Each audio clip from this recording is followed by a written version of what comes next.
Hello everyone. இன்னைக்கான mark ரூம்ல நம்ம பார்க்க போற क्वेश्चन கிளாஸ் 11 ஓட மேக்ஸ்ல எக்ஸாம்பிள் 11.15 ல ஃபர்ஸ்ட் சம் வந்து நம்ம பார்க்க போறோம். என்ன கொடுத்திருக்காங்க பாருங்க. Integrate with respect to x 1 - x cube whole square. So இத வந்து நம்ம இன்டகிரேட் பண்ணனும். சோ ஃபர்ஸ்ட் இங்க கொடுத்திருக்க கூடிய 1 - x cube whole square நம்ம எக்ஸ்பாண்ட் பண்ணிடலாம்.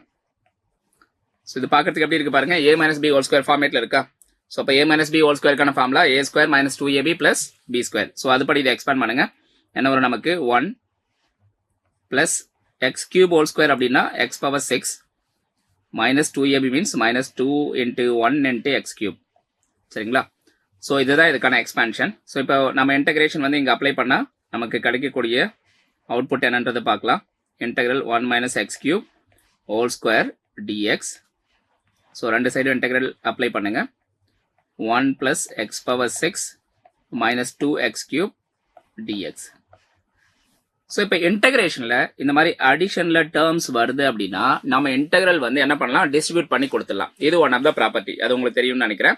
அதே நேரத்தில் இந்த மாதிரி மல்டிபிள் ஏதாவது வருது அப்படின்னா பாருங்க 2x கியூப்னு இருக்கு. சரிங்களா? x கியூப் உடைய கோஎஃபிஷியன்ட் வந்து 2, மல்டிபிள் வந்து 2 இருக்கு. ஸோ அந்த மாதிரி மல்டிபிள் ஏதாவது வந்தால் நம்ம வந்து என்ன பண்ணலாம், இன்டகிரலுக்கு வெளில கொண்டு வந்துடலாம். சரிங்களா? ஸோ இது எல்லாமே வந்து இன்டகிரேஷனில் இருக்கக்கூடிய ப்ராப்பர்ட்டி. ஸோ அதுபடி நம்ம என்ன பண்ணலாம் அப்படின்னா இதை ஸ்ப்ளிட் பண்ணி எடுத்துடலாம். ஸோ அப்போ இதை ஸ்ப்ளிட் பண்ணி ஒவ்வொரு டேர்முக்கும் இன்டகிரல் கொடுங்க. இன்டகிரல் 1 into dx minus 2 வெளில எடுத்துருங்க, இன்டகிரலுக்கு வெளில. Integral 2x cube dx plus integral x power 6 dx. So இப்போ இந்த ஒவ்வொரு பார்ட்டையும் நம்ம இன்டகிரேட் பண்ண என்ன வருது பாருங்க. So first part integral 1 dx வந்து x. சரிங்களா? this is x. ரெண்டாவது பார்ட் என்ன வருது பாருங்க, minus 2 x cube டிஃபரன்ஷியேட் பண்ண இன்டகிரேட் பண்ணா x power 4 by 4 plus x power 6 வந்து நம்ம இன்டகிரேட் பண்ணா x power 7 by 7. Constant add பண்ண மறந்துடாதீங்க இன்டகிரேஷன்ல. சரிங்களா?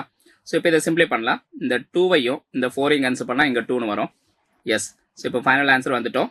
Integral 1 - x cube whole square that is equal to x minus x power 4 by 2 plus x power 7 by 7 plus c. இதுதான் இந்த क्वेश्चनக்கான answer. So answer வந்து box பண்ணிடுங்க. எஸ், எல்லாருக்கும் தெளிவா புரிஞ்சுதா பாருங்க. எஸ், இது தெளிவா புரிஞ்சுது அப்படின்னா மறக்காம இந்த செஷனுக்கு வந்து லைக் பண்ணுங்க. உங்க ஃப்ரெண்ட்ஸ் அண்ட் ஃபேமிலிக்கு முக்கியமா ஷேர் பண்ண மறந்துடாதீங்க. அண்ட் இன்னும் நீங்க நம்ம சேனல் சப்ஸ்கிரைப் பண்ணாம இருக்கீங்கன்னா மறக்காம சப்ஸ்கிரைப் பண்ணி வச்சுக்கோங்க. மறுபடியும் அடுத்த செஷன்ல பார்க்கலாம் பசங்களா. Thank you all.